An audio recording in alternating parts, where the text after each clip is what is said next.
Hello, everyone. Welcome in to the Full 10 Yards podcast.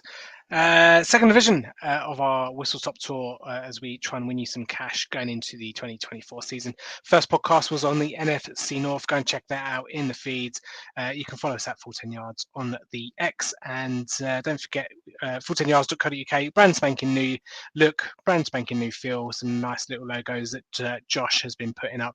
And if you are around week one, you can join us in Birmingham at Box for a little get together like we did last season. Was very successful. Good to meet some fans, some listeners, and watch some football for the best part of 6 to 9 hours when we ended all up in the casino to watch Sunday night football, which is always fun because they don't let you in with a jersey. But never mind, that's for a month's time to worry about. But AFC North today we are going through. So as usual, we are joined by Adam and Liam to walk us through their best bets and how they see the division shaking out. Adam, good evening to you, sir. It is familiar territory for you, this one. Yeah, obviously the team that I support, big thing behind me, the Bengals.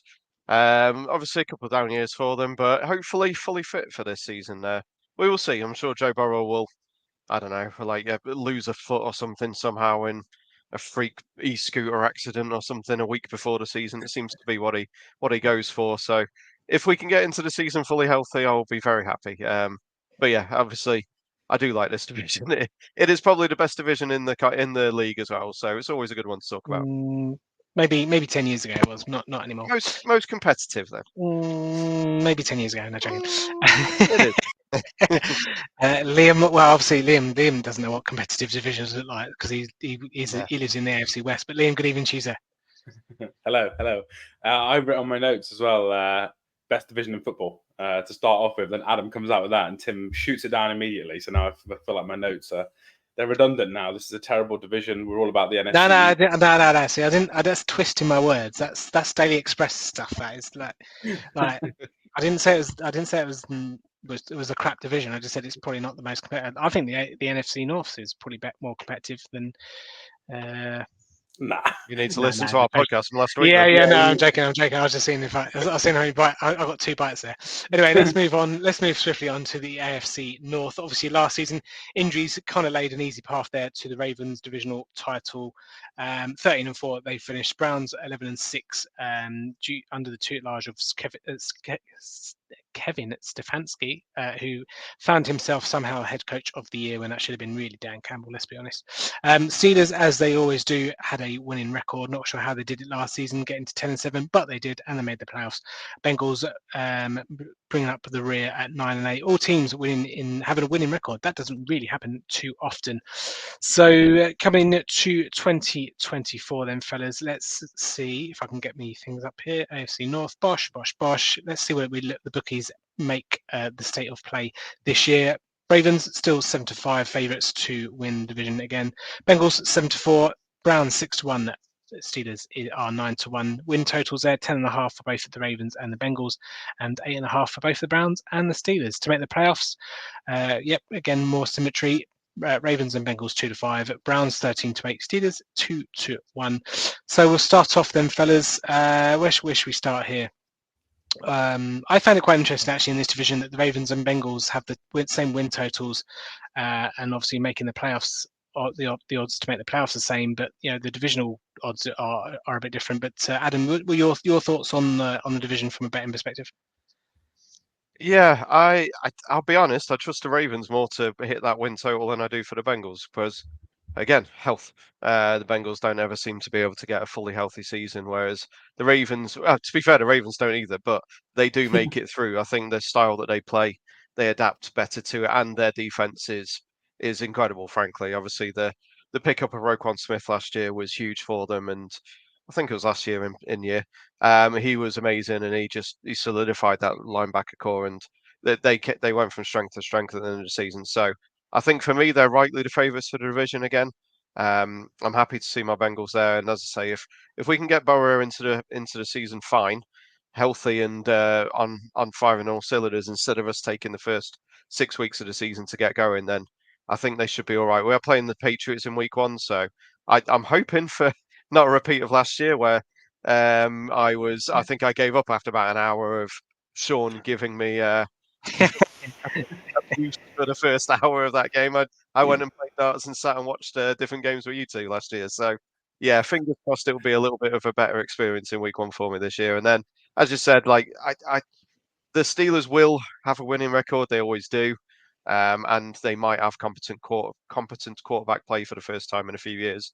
And the Browns are the Browns. If they can get Nick Chubb back maybe halfway through the season, if Watson can start the season well, they've got Jerome Ford who did all right, and then they've brought in another guy at running back who, again, I'm completely blank. Donta Foreman.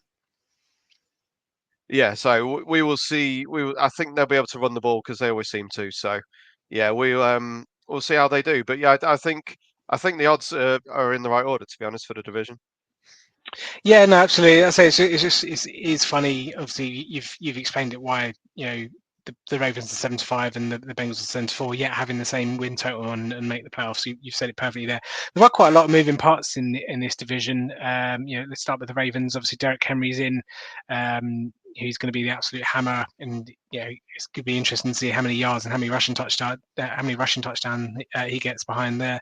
That with Lamar Jackson, that offensive line. Madubuike was signed to an extension. Patrick Queen has obviously gone to the Steelers. And their first round draft pick was Nate Wiggins at the end of round 1. For the Bengals, Joe Mixon is out. Zach Moss is in. I've got Rankins in at defensive tackle. Gesicki at tight end. Von Bell and Geno Stone in at safety. And the various Mims of first round offensive linemen that I've got in here brackets Penny Sewell gag, but I can't formulate one right now. But yeah, Browns, Jameis Winston in at QB if Deshaun Watson does what he did last season. Zadarius Smith was re-signed, as you said there. Devonta Foreman is back up running back, and that's kind of only news because of obviously Chubb's injuries, and he's still only doing kind of preliminary stuff in his rehab at the moment. He's quite a while away, I reckon. But they obviously didn't have a first round pick, so yeah, not really too much in the draft. And then Steelers, Kenny Pickett out, Justin Fields and Russell Wilson in. Patrick Queen, as I mentioned, is in from Baltimore. Deontay Johnson is out. Dante Jackson is in. Van Jefferson as well seems to be getting a lot of buzz, and Troy Fontenot in the first round. They beefed up. They've made some major investments into the offensive line there. Liam, your take on the division?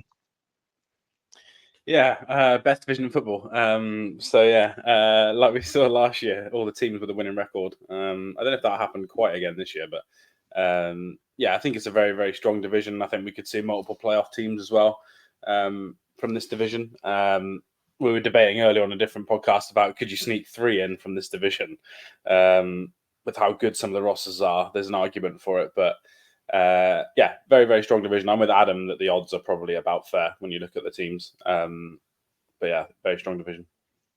Yeah, and like I say, it's quite funny all the symmetries. But let's have a look at reasons why. Because I've not necessarily gone for a surprise, but I do fancy something a bit fruity in this one. But one reason why each team can win the division, Adam, I gave you a hard time on the AFC North, so I'll give you the home run here. Do you want to give us the Bengals and maybe give us a bit of Ravens as well? Yeah, they've got a quarterback who knows how to win games, and as I say, hopefully he'll be in fully healthy this year. They've brought back Von Bell at safety, and Geno Stone was an interception machine for the Ravens last year. So they've strengthened those side of the ball. They obviously kept T. Higgins for the year. He is still possibly will still be there for the season. They're not going to get rid of him now. So they've got decent enough wide receivers still with Chase Higgins and then maybe Burton coming through as well. I keep going to say Tremaine Burton or Jermaine. I keep getting them wrong with the former Bears, wasn't it? Tight end. I keep saying the wrong one there. So I'll just go with Burton, who was possibly a first round talent if he wasn't a bit of a dickhead in college, and we'll see if he can do all right. And then we've got the biggest right hand side of the line possibly in history with Orlando Brown and Amarius Mims there. If they play right guard and right tackle, then it's going to take any rusher about 10 minutes to get around them if they just hold hands. So we'll hopefully protect Burrow a little bit better. We just need Burrow to have a full off season, and we'll see where we can go. Obviously, Zach Taylor always gets the bad end of the stick with his coaching ability, but with Jake Browning, they were winning games at the end of the season last year. So he showed he knows something. It's not all the defense. So yeah, I think if the Bengals stay healthy, they've got a good chance. The Ravens were a little bit weakened with players going to divisional rivals and obviously trying to work out who to keep. So uh, I think I'd like to say it's 50-50 between the Ravens and Bengals. Obviously, it's not because there's two other teams in there. But if the and the Bengals got a fourth place schedule as well. They have a very easy schedule compared to the rest of this division. So just one little icing on the cake there. Yeah, I do think in those matchups against with the Ravens and the Bengals, I do feel that the Ravens will be able to score a bit more easier on you guys than maybe you can score on them. But Well, yeah, we can't win divisional games. That doesn't help. no, that doesn't help. That's not conducive to making getting the title, was it? We're having a bit of Burton love in the chat there. Liam's gone Tim Burton. Does anyone? I'll go Trey Burton's anymore. I'll stick with Jermaine. Okay, shout out to Trey Burton, passing touchdown in the Super Bowl. So we'll go with that. Liam, talk to me about the Steelers and why they come in the division. Yeah, I wrote down for why the Steelers come in the division is the Ravens, Bengals, and Browns all have quarterbacks that often get injured. So that's their basic only saving grace is that Joe Burrow, like Adam said, always gets injured and always random injuries as well. Obviously, Lamar's already sick and missing practice. The man seems to have like the worst immune system in the NFL. And then the Browns QB, yeah, he take the off-field issues off. Even everyone who listens to this knows I hate him. On the field, he gets injured a lot. Even last year, he got injured again for a couple of weeks. So he's been like that ever since college as well. He very rarely plays a full season. So yeah, for me, it's just because there's some volatility with those three teams.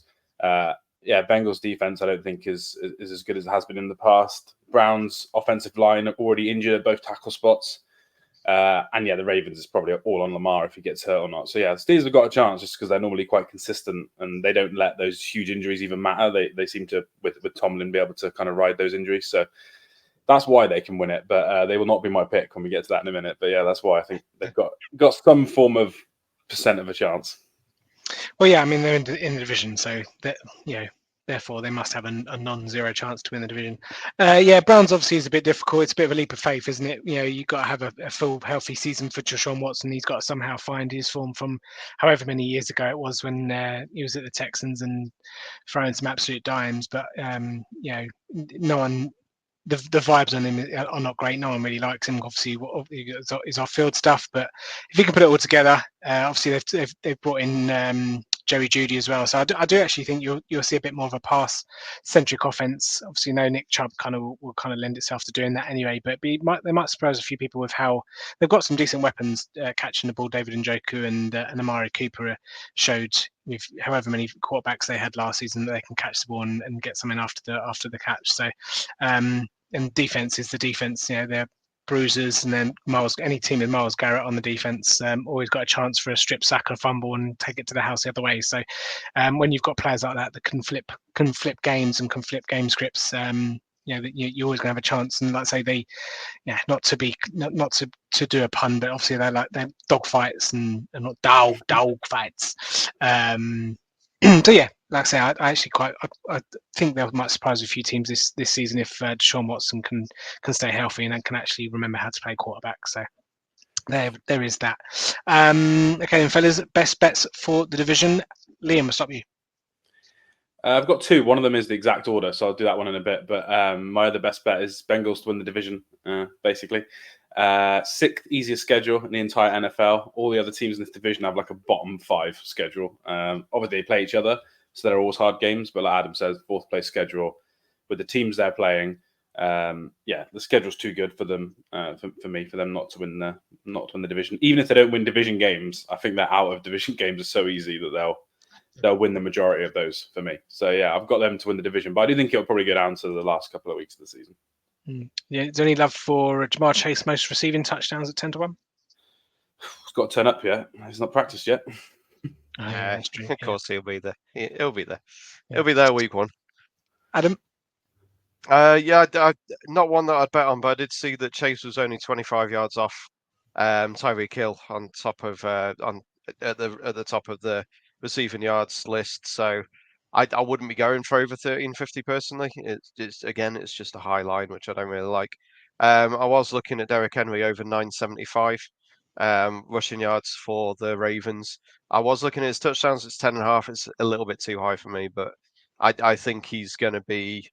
I think he won't. He obviously won't be the Henry from a couple of years back, but I think he's still going to get 250 plus carries, and on a better team against Russian defenses like the Bengals, then I think he will probably put up rather a lot this year. So I quite like that one. And I'm still conflicted on Zach Moss for the Bengals, whether he'll be under or over 6.5 rushing touchdowns. I feel like leaning under, but it is a low line if he does turn out to be the proper number one there, which we chatted before. I'm not entirely sure on. But yeah, I think realistically you've got to go Bengals Ravens as the top two, just because it's the most likely. I'd imagine it is probably not amazing odds for that one, but I think that will be the way I would go for that. 5 to 6, so yeah, double that with the NFC North from last week of Lions and Packers, and you're looking at about 2.5, 3 to 1. So I'd be happy with those. Yeah, I absolutely love that Derek Henry rushing line. Don't necessarily even get to the end zone, but I know he's getting on a bit as well. But how many times can you see him just rip one off to the house at Tennessee? And for a team, the old adage is if you're ahead, you're going to run the ball more. I know they've obviously got Lamar Jackson as well, but that for me that works as a positive in the sense that they've got Derek Henry and Lamar Jackson to. How many RPOs and read options do they do? And away Lamar goes for 70 yards and whatnot as well. And I don't know if hot off the press, Derek Henry's actually quite hard to bring down. But there we go. Some bets that I quite liked apart from that Derek Henry one. Cleveland Brown 6-4 to make the playoffs wasn't the worst bet in the world. If you think this division is one of the best divisions in the league, like some do in this podcast, I'll take the Ravens to win. Because I'm not overly convinced that Joe Burrow will stay healthy. And some things that I've read about his wrist injury, or was it wrist thumb? Can't remember which one, but like they were a bit worried that he's not going to be that's going to be 100% ever again. So I do have a bit worry that, and obviously they've invested in offensive line since, but so he should stay upright. But yeah, there's just something about it that says Joe Burrow. I don't know. He's got Jamar Chase and T Higgins, and a decent offense to work with. And like I say, he could well have a bounce back season, one of his best seasons of his career. I can't count on that. Although that's rich coming from me saying that I'm betting on Deshaun Watson to get the Cleveland Browns to the playoffs. But stranger things have happened, ladies and gentlemen. But there we go. Liam, you got a couple of player props you just wanted to shout out before we. Yeah, I'm with you a little bit on Derek Henry. I was trying to find a way to bet him that was a bit more fun than just over the rushing total, because if he gets injured, it's game over. But he's 18 to 1 for most rushing yards, which I just think is too good of a price. Should he be the favourite? No, but I don't think he should be 18 to 1, 7th favourite or 6th favourite, whatever it was on the list. I just think there's a chance there. And if you go back to the idea that Lamar gets injured a lot, if they have to go back up QB, Derek Henry is rushing the ball like 30 times a game. So I think you've just got a way you can kind of hedge yourself there with the Ravens. And then the other one, this relies on the quarterback to stay healthy. But I think Burrow's over 3,975 passing yards at evens is a good bet. If he gets injured, you don't win the bet. That's the same with any of the bets we're going to talk about for player props. So unless they're unders. I just think their defense isn't going to be very good, I don't think. And I think their offense is going to be very good. So I think they're going to have to score a lot of points to win games. So yeah, I think Burrow's going to score a lot of points. Yeah, no, I had my own prop actually. Deshaun Watson over 17.5 passing touchdowns. I thought was very low. I know again he doesn't throw very often and he's got a gammy shoulder, but you're not feeling anyone with confidence for your Deshaun No, but I think like I've not heard that he's suffering with anything this season. He seems to be good from what I've read. And for someone of Deshaun Watson's ability and caliber that he's shown many years ago, one touchdown a game in it. Like I say, I think this offense will be a bit more pass centric than it has been in the past. And Jerome Ford can take receptions, receiving touchdowns and whatnot as well. So you've got there 3,300 passing yards. Again, I don't necessarily think. Well, I'd rather the passing touchdowns because, like I say, they've got players there like Amari Cooper and David Njoku who can house them. So whilst that's also good for the overs as well, I just think 17.5 passing touchdowns is a bit more attainable. I think he'll clear 20 personally. So that's the kind of way I'll go. That's 4 to 5 with Bet MGM, Bet UK, or Unibet. So that's what I'm going with, fellas. Let's get some predictions out there. Adam, as it's your division, we'll start with you first. This is actually going to surprise you. I'm going Ravens, Bengals, Steelers, Browns, just because Steelers are always about there. You're just hedging, so it's a win-win situation. If your prediction's wrong, the Bengals win the division. The Ravens that have got the best coach, got the best kicker, they got the best running back. I'm on to you. They're right up there. Like, they are an incredibly good team. I cannot knock the Ravens. I will say the Steelers probably will be better this year because they've got a competent quarterback play for the first time in about 10 years. So even if they do lose a quarterback to injury, they do have a very good backup there, depending which way around they want to go. So, they'll be there or thereabouts, as they always are. Yeah, you never seen me back the Eagles to win the NFC East, do you? wait till the NFC East, fellas. Wait till the NFC East. Liam? I was going to say, anyone who listens to this pod for the first time, they need to know that Adam is a big Bengals fan that always slates the Bengals on WhatsApp or podcast, unless they're playing your team, and then he'll argue for them to the hilt. So that's Adam. He's going to bet against the Bengals in the season. There'll be a random Bengals, whoever they're playing, plus 7.5, and Adam will go, "Oh yeah, I'm not sure the Bengals will win by more than 7.5. This is what anyone in division take the other team." Exactly. So yeah, you could say this could be an emotional hedge because of my team, but I've gone for the Bengals to win the division. I've gone for Ravens second, Browns third, and then Steelers fourth. And going back to what I said on the North as well, I think those top two teams will definitely make the playoffs as well. They'll be in the top 7 AFC teams. All right. Hold tight, fellas, because I'm going Ravens, Browns, Steelers, Bengals. Sorry, Adam, but yeah. That's what I'm going with. I'm at the bottom again. That's relying on Burrow injury again. Is that an injury then? Yeah. Obviously, no one predicts injuries or anything like that. I just think it'll be that. Yeah. That's what I'm saying. I know for that. Yeah, no, I'm saying no one does, but I just think that will be. There we go. There we go, fellas. AFC North is in the books. I know. I appreciate on the screen it does say NFC North, but it is in fact AFC North. So if you're listening on Spotify, just disregard that. Don't worry about anything you didn't see. There's nothing to see here. There will be something to see next time when we go through the AFC East. So hopefully you can join us for that. Thank you so much for joining us. Thank you to Adam. Thank you to Liam. We've been the Full 10 Yards at Full 10 Yards on the X. We'll see you next time. Good luck with all your bets. Please gamble responsibly. See you later.